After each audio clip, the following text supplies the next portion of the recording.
시작은 색깔이었습니다. 축복이라 불리는 그날, 제 눈앞에 들이밀어진 건 향기로운 꽃이 아니었습니다. 그것은 비릿한 피 냄새를 머금은 붉은 덩어리들이었으니까요. 앞으로 어떤 이야기가 펼쳐질지 궁금하신가요? 저의 사연이 궁금하시다면 좋아요와 구독 부탁드립니다. 제 이름은 김지은 29입니다. 경기도 용인에서 나고 자란 저는 사랑이라는 헐 좋은 명분 하나만 믿고 이곳 경상도 땅끝까지 내려왔습니다. 신랑은 30, 저보다 한 살이 많습니다. 결혼한 지 1년 8개월.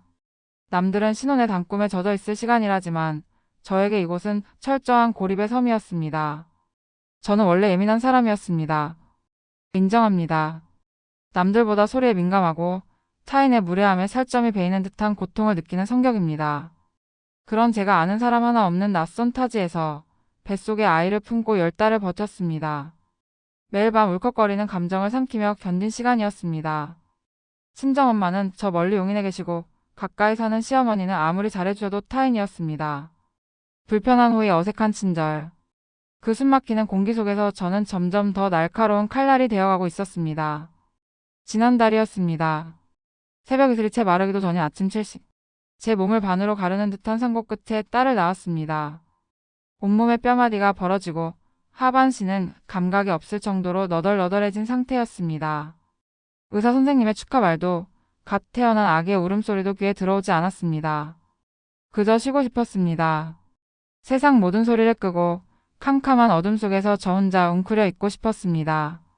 하지만 세상은 산모에게 그런 평온을 허락하지 않더군요. 채 몇 시간이 지났을까요? 아직 마취 기운이 덜 풀려 몽롱한 제 귓가에 낯설고 거친 사투리가 꽂혔습니다. 시댁 식구들이었습니다. 남편, 시어머니 그리고 시누이였습니다. 신랑에게는 8살 터울의 여동생이 있습니다. 22살. 이제 막 성인이 된 철없고 어린 아가씨. 대학을 중퇴하고 본가에서 버스로 1시간 거리인 공장에 다닌다는 그녀였습니다. 결혼하고 지금까지 얼굴을 본 게 10손가락에 꼽을 정도로 우리는 대면대면한 사이였습니다.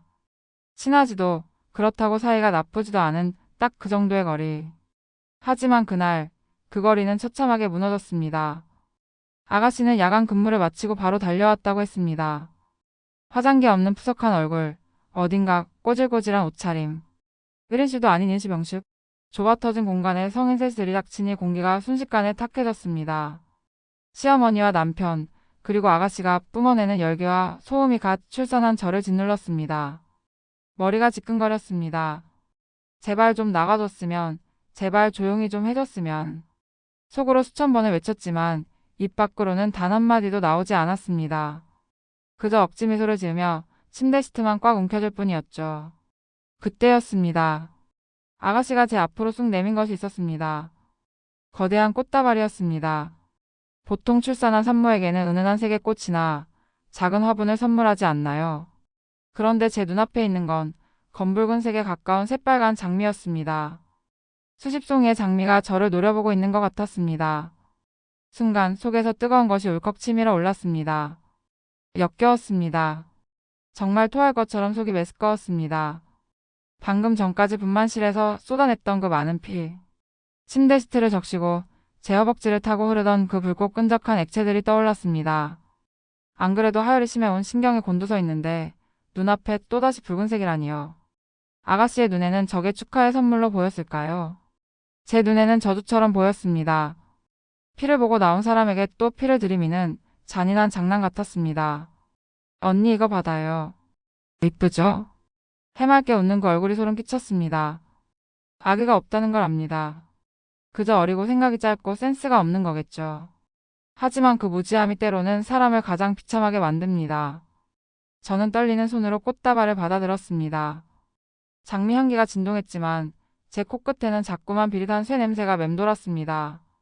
빨리 저걸 치워버리고 싶었습니다. 눈앞에서 붉은색을 지워버리고 싶었습니다. 옆 협탁에 꽃다발을 던지듯 내려놓고 저는 고개를 돌렸습니다. 그렇게 폭풍 같은 인사가 지나가고 남편은 짐을 챙기러 집에 잠시 다녀오겠다고 나갔습니다. 병실에는 저와 시어머니 그리고 아가씨 셋만 남았습니다. 어색한 침묵이 흐르나 싶었는데 아가씨의 입이 열렸습니다. 조잘조잘. 쉬지 않고 떠들어댔습니다. 공장에서 무슨 일이 있었는지, 오는 길에 택시기사가 어땠는지, 날씨가 얼마나 더운지. 제 몸 상태 따위는 안중에도 없는 것 같았습니다. 듣고 있는 것만으로도 기가 빨린다는 게 이런 느낌일까요? 대답할 기운도 없어 멍하니 천장만 바라보고 있는데 갑자기 말소리가 뚝 끊겼습니다. 고개를 돌려보니 믿을 수 없는 광경이 펼쳐지고 있었습니다. 옆 침대. 아직 다른 산모가 들어오지 않아 비어있던 그 침대에 아가씨가 누워 있었습니다. 그것도 그냥 누운 게 아니라 병원 담요까지 머리 끝까지 뒤집어 쓰고 말입니다. 마치 제 집 안방인 양 너무나 자연스럽게 자리를 잡고 눈을 감고 있었습니다. 여기가 어디입니까? 산부인과 병실입니다. 그것도 이제 마개를 낳고 피투성이가 된 올케가 누워있는 곳입니다. 문병을 왔으면 환자를 살피고 적당히 있다가 가는 게 예의 아닌가요? 어떻게 감히 환자 옆 빈 침대에서 잠을 잘 생각을 할까요? 기가 찼습니다. 너무 어이가 없어서 화도 나지 않았습니다. 그저 헛웃음만 새어 나왔습니다. 저 뻔뻔함은 어디서 나오는 걸까요? 아니면 제가 너무 예민한 걸까요? 원래 경상도 사람들은 다 이런 건가요? 머릿속이 뒤죽박죽 엉망이 되었습니다. 저는 떨리는 입술을 떼어 시어머니를 불렀습니다. 제 목소리가 이렇게 차갑게 나갈 줄은 저도 몰랐습니다. 어머님, 아가씨 자요. 시어머니가 힐끔 딸이 누워있는 침대를 쳐다보셨습니다. 그리고는 너무나 태연하게 덤덤하게 대답하셨습니다. 12시간 넘게 야간하고 와서 피곤한가 보다. 좀 냅둬라. 냅두라니요. 피곤한가 보다니요. 지금 누가 가장 피곤한 사람입니까? 뼈를 깎는 고통을 겪고 누워있는 건 저입니다. 제 몸 하나 가누기도 힘든 상황에서 코까지 골며 자는 신우이의 숨소리를 듣고 있어야 하는 제 심정은 왜 헤아려주지 않으시는 걸까요? 시어머니 눈에는 갓 출산한 며느리보다 밤새 일하고 온 딸이 더 안쓰러운 걸까요? 서러움이 밀려왔습니다. 내 엄마였다면, 친정엄마였다면 당장 등짝을 때려서라도 깨웠을 겁니다. 어디 감히 산모 옆에서 드러누워 자냐고 얼른 일어나서 집에 가라고 호통을 치셨을 겁니다. 하지만 시어머니는 그저 딸의 머리맡을 정리해주며 이불을 덮어주셨습니다. 그 손길이, 그 다정한 뒷모습이 제 가슴을 후벼 팠습니다. 그때부터였던 것 같습니다. 제 안에 무언가가 툭 하고 끊어진 것이. 저기 저 침대 위에서 세상 모르고 자고 있는 저 여자가 더 이상 가족으로 보이지 않았습니다. 나의 휴식을 방해하는 침입자. 내 공간에 무단으로 점거한 불청객. 그리고 나를 존중하지 않는 무례한 인간. 협탁 위에 놓인 붉은 장미가 다시 눈에 들어왔습니다. 검붉은 꽃잎이 시들어가며 고개를 숙이고 있었습니다. 마치 빗방울이 뚝뚝 떨어지는 것처럼 보였습니다. 그 붉은 빛이 병실을 가득 채우는 환영이 보였습니다. 아가씨의 코 꼴는 소리가 점점 커져 천둥처럼 병실을 울렸습니다. 저는 이불을 머리끝까지 뒤집어 썼습니다. 귀를 막아도 그 소리가 뚫고 들어왔습니다. 눈을 감아도 그 붉은 장미의 잔상이 지워지지 않았습니다. 여기는 지옥이었습니다. 축복받아야 할 탄생의 공간이 순식간에 배려 없는 이기심으로 가득 찬 수용소가 되어버렸습니다. 눈물이 핑 돌았습니다. 아픈 몸보다 무시당한 제 마음이 더 아팠습니다. 이건 예고편에 불과했습니다. 앞으로 펼쳐질 기막힌 일들의 아주 사소한 시작일 뿐이라는 걸 그때는 미처 몰랐습니다. 남편이 돌아왔습니다. 그리고 그 소리에 잠자던 공주님이 부스 일어났습니다. 저는 직감했습니다. 이제 진짜 전쟁이 시작되겠구나. 나의 산후조리는 철저하게 망가졌구나. 사람이 참 간사하죠. 극한의 고통이 지나가고 나니 가장 먼저 찾아오는 건 배고픔이더군요. 아침 7시에 아이를 낳고 점심이 훌쩍 지난 시간. 제 뱃속은 텅 비어 쓰라릴 지경이었습니다. 미역국이라도 한술 뜨고 싶었습니다. 따뜻한 국물이 식도를 타고 넘어가면 놀란 몸이 좀 진정될 것 같았으니까요. 하지만 그 소박한 바람조차 사치였을까요? 남편이 돌아오자마자 침대에서 부스 일어난 아가씨가 기지개를 켜며 내뱉은 첫 마디는 제 귀를 의심케 했습니다. 아, 배고파. 오빠, 우리 밥 먹으러 가자. 순간 제 귀가 잘못된 줄 알았습니다. 산모인 저에게 밥을 먹자는 게 아니었습니다. 자기가 배가 고프다는 선언이었습니다. 나 어제 밤 12시에 빵 하나 먹고 그 뒤로 쫄쫄 굶었단 말이야. 면회 시간까지 2시간 남았으니까 얼른 나가서 맛있는 거 먹고 오자. 어머님도 가요. 굶었다고요. 밤새 일하느라 고생한 건 알겠습니다. 하지만 지금 침대에 누워 수액을 맞고 있는 사람은 누구입니까? 피를 한 바가지 쏟고 물 한 모금. 제대로 못 마신 채 누워있는 올케 앞에서 고작 한 끼 굶었다고 투정을 부리는 그 태도. 그걸 또 남편과 시어머니는 당연하게 받아들이더군요. 그래, 우리 딸 배고프겠다. 가자, 상훈아. 근처에 뭐 맛있는 거 있나 보자. 세 사람은 썰물처럼 빠져나갔습니다. 저에게는 좀 자고 있어라는 무심한 한마디만 남긴 채 텅 빈 병실, 닫힌 문을 멍하니 바라보는데 갑자기 눈시울이 뜨거워졌습니다. 외로움이었습니다. 철저하게 혼자라는 자가. 남편에게 나는, 우리 엄마에게 나는 그저 아이를 낳은 도구에 불과했던 걸까. 저들의 진짜 가족은 저들끼리 묶여있고 나는 그저 이방인일 뿐이구나. 꼬르륵거리는 배를 움켜쥐고 저는 돌아누워 베개를 적셨습니다. 그들이 나가고 얼마 지나지 않아 창밖에는 비가 쏟아지기 시작했습니다.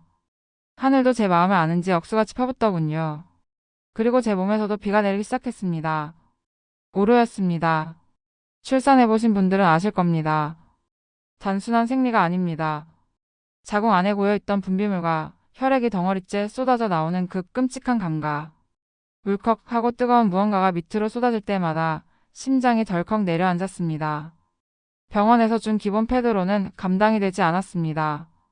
시트까지 젖어 들어가는 게 느껴졌습니다. 축축하고 불쾌한 기분. 당장이라도 갈아입고 싶은데 움직일 수가 없었습니다. 남편에게 전화를 걸었습니다. 받지 않았습니다. 밥 먹느라 바쁜가 봅니다. 어쩔 수 없이 아가씨에게 전화를 걸었습니다. 다행히 받더군요. 주변이 시끄러운 식당 소음이 들려왔습니다. 여보세요? 언니 왜요? 입안 가득 음식물을 씹으며 받는 목소리. 저는 최대한 침착하게 하지만 다급하게 부탁했습니다. 아가씨 미안한데 올 때 병원 앞 마트 들러서 패드 좀 사다 줘. 산모형 패드 말고 기저귀 일자형 패드 있어. 그거면 돼. 병원에서 걸어서 15분이면 큰 마트 있거든. 거기 가면 다 있어. 아기저기요? 알겠어요. 먹고 바로 갈게요. 분명히 말했습니다. 큰 마트, 일자형 패드.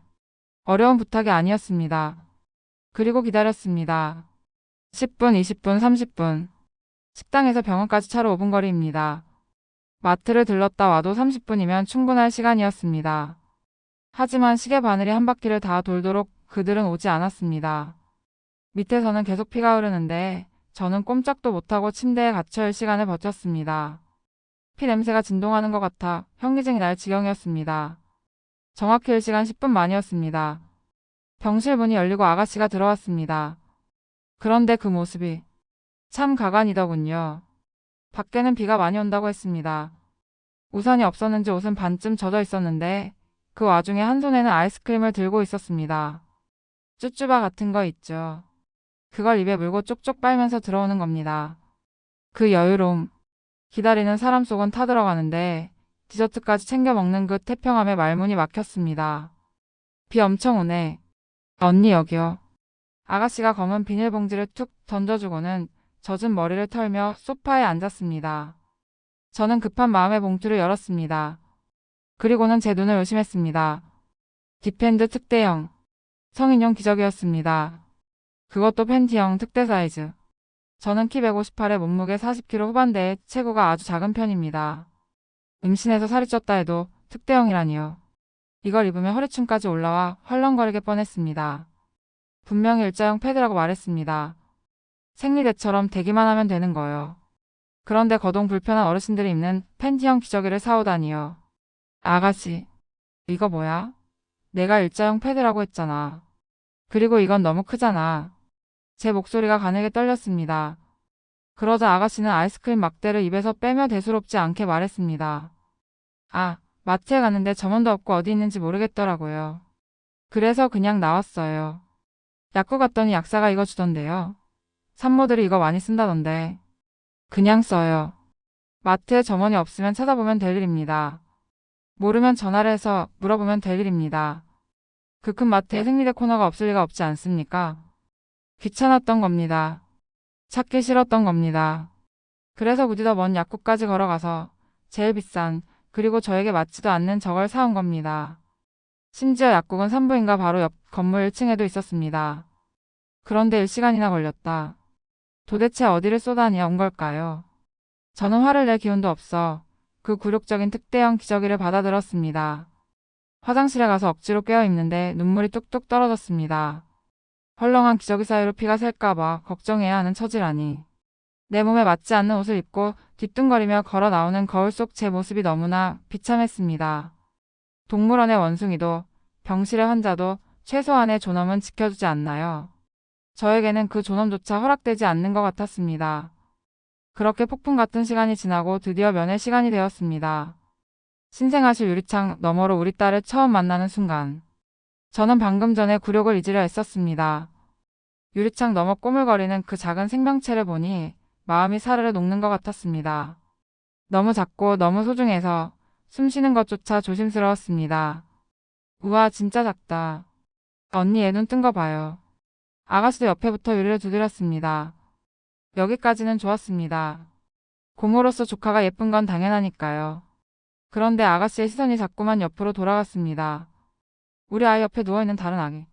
포동포동하게 살이 오른 머리숱이 많은 아기였습니다. 옆에 아기도 너무 예쁘다. 얘는 머리숱도 많고 인물 훤하네. 엄마, 쟤는 남자인가 봐. 딱 장군감이네. 순간 제 안의 예민함 스위치가 다시 켜졌습니다. 그냥 하는 말일 수도 있습니다. 하지만 제 귀에는 이렇게 들렸습니다. 내 딸은 별로 안 예쁘네. 옆에 있는 애가 훨씬 낫네. 비교였습니다.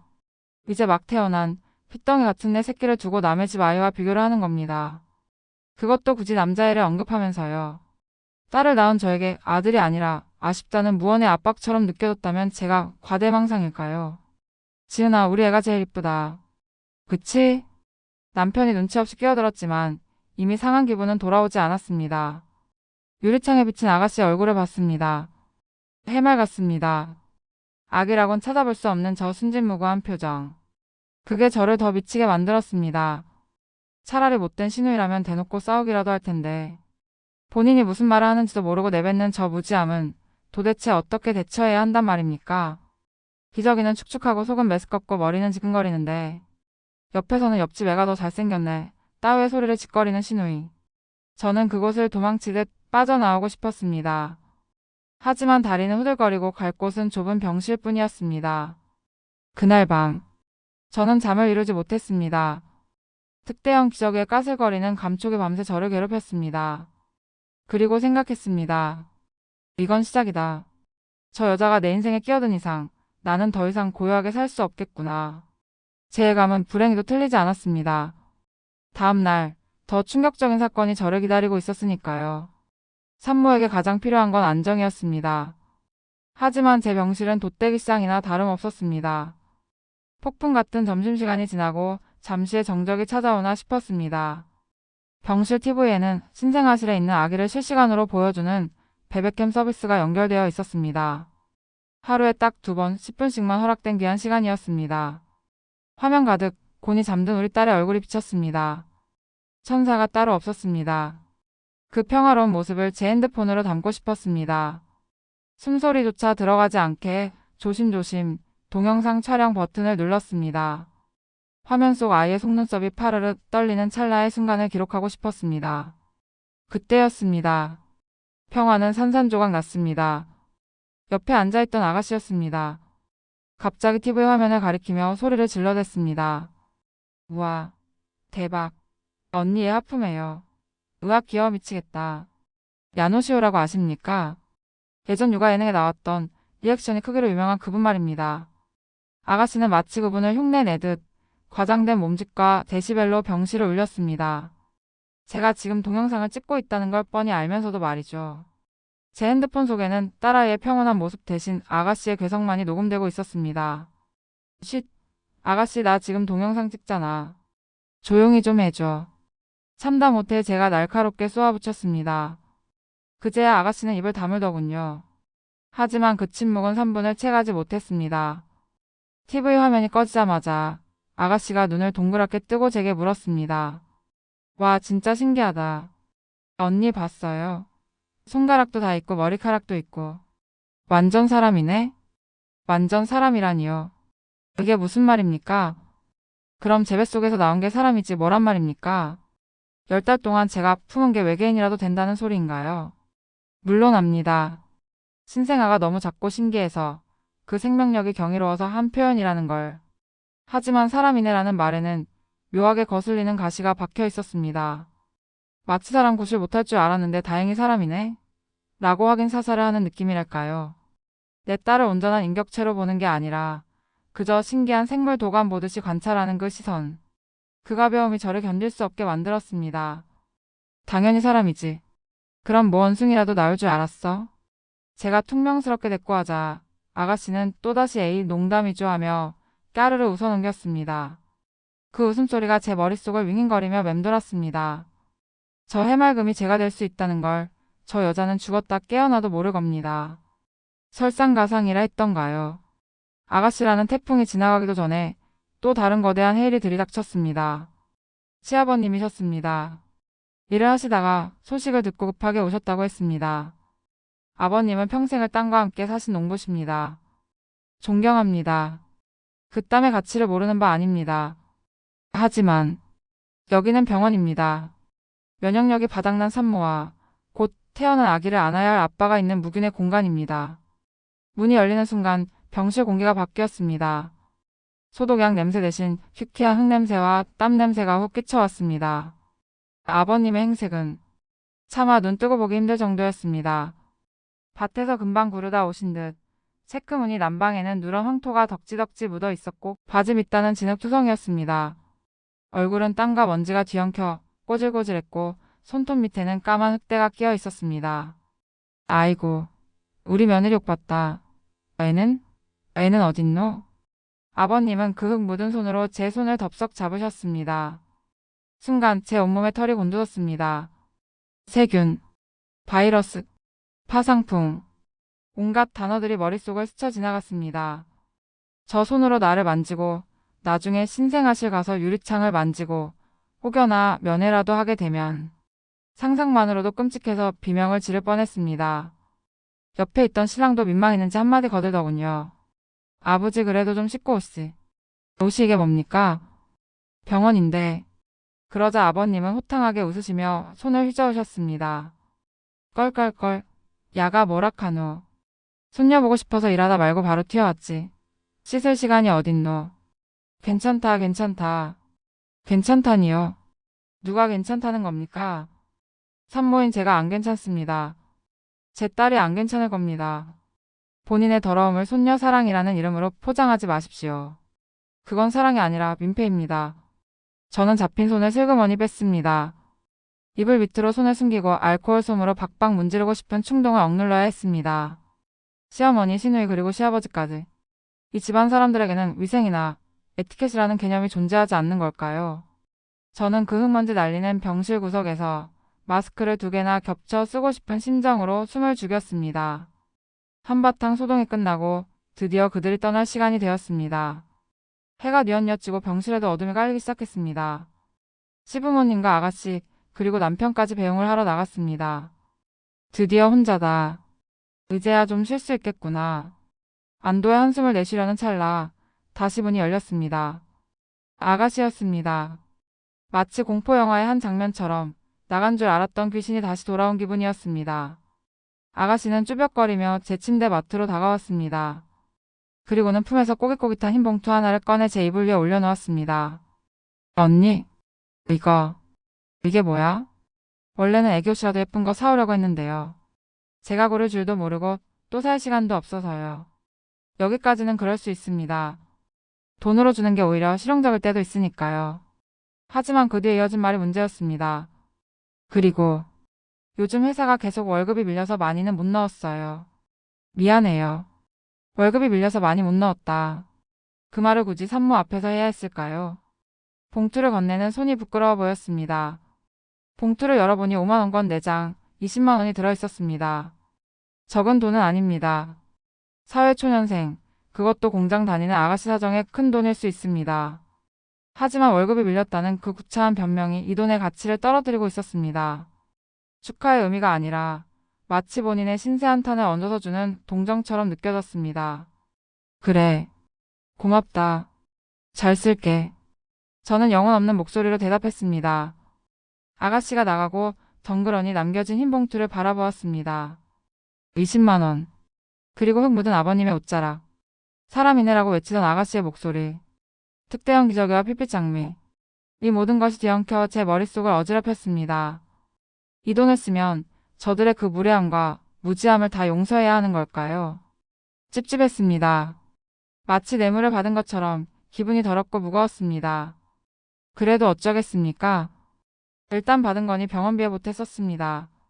하지만 그 돈으로도 제 마음속에 생긴 생채기는 메울 수 없었습니다. 그렇게 병원에서의 악몽 같던 2박 3일이 끝났습니다. 퇴원을 하고 조리원을 거쳐 집으로 돌아오면 좀 나을 줄 알았습니다.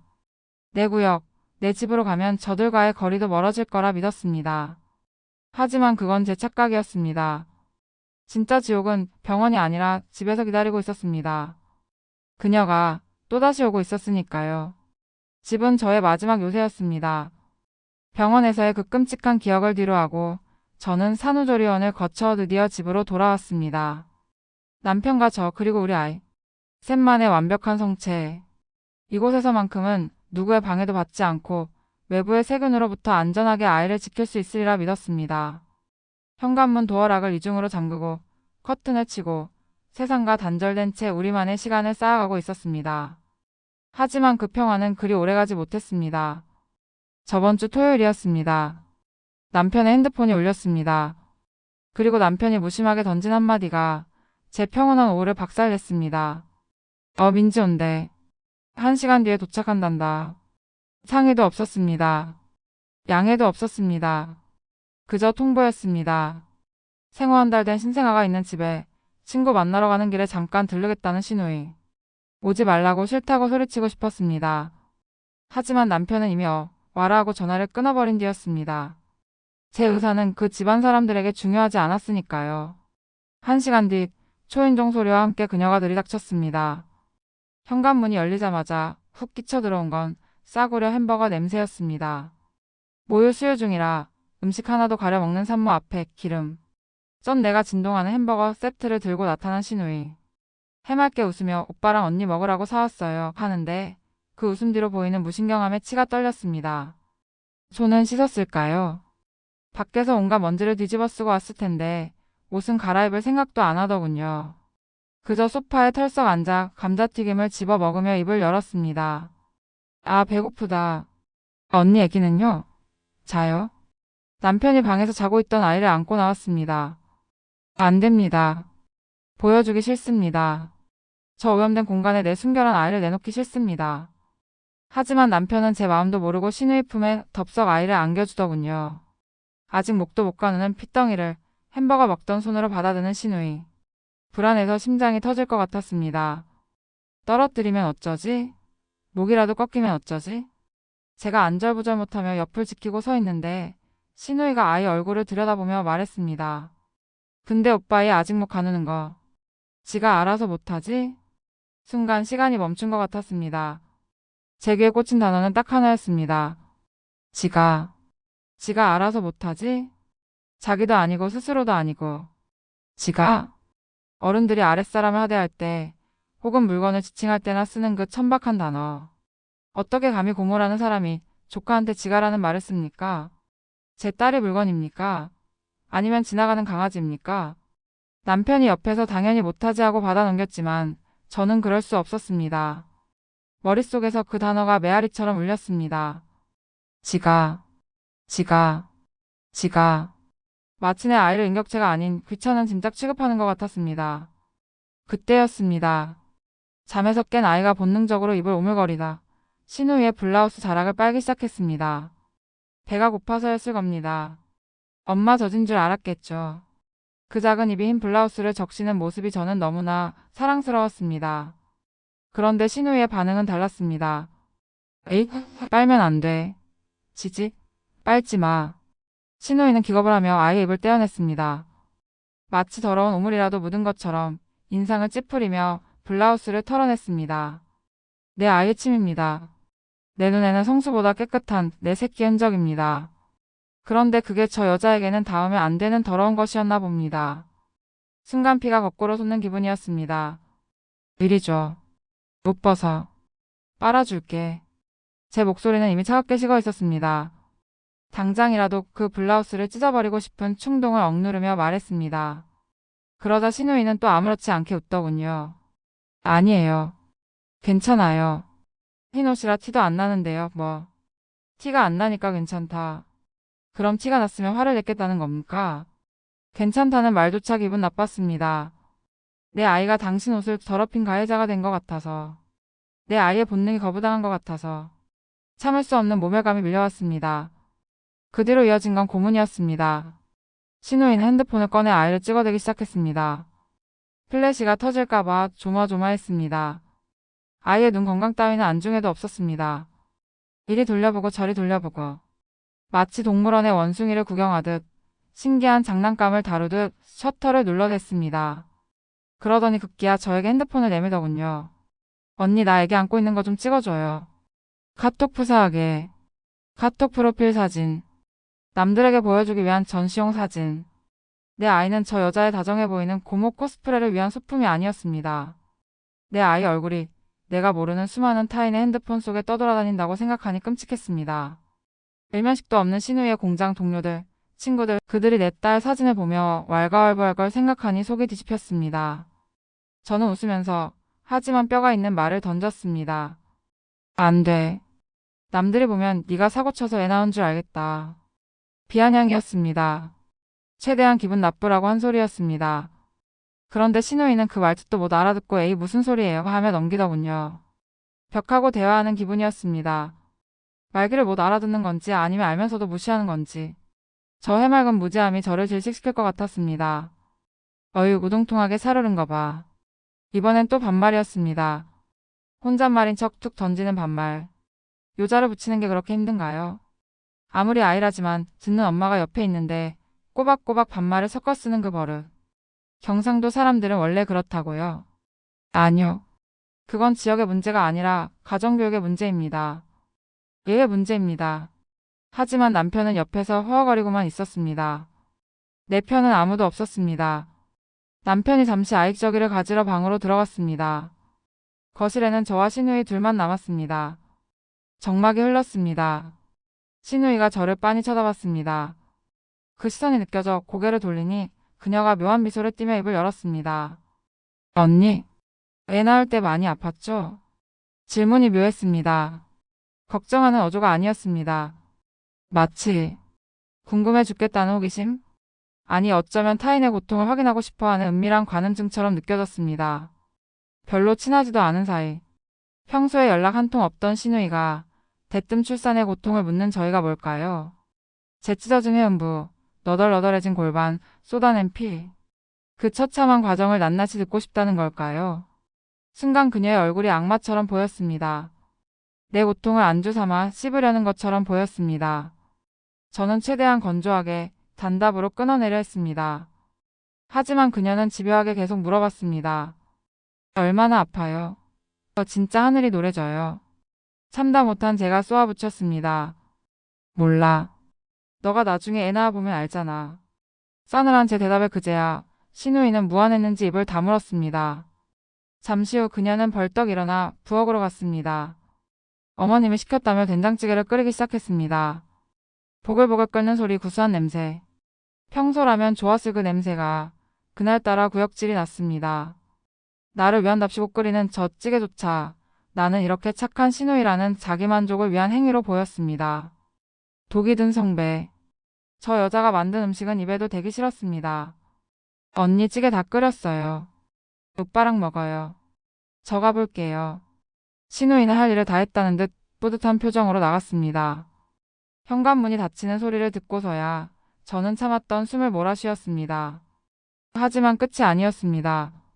나가는 길에 던진 그녀의 마지막 한마디가 저주처럼 남았습니다. 다음에 쉬는 날에 또 놀러 올게요. 또 온다고? 여기가 어디라고 또 와? 누구 맘대로? 제 안에 무언가가 와르르 무너져 내렸습니다. 식탁 위에 놓인 된장찌개 뚝배기가 부글부글 끓어오르고 있었습니다.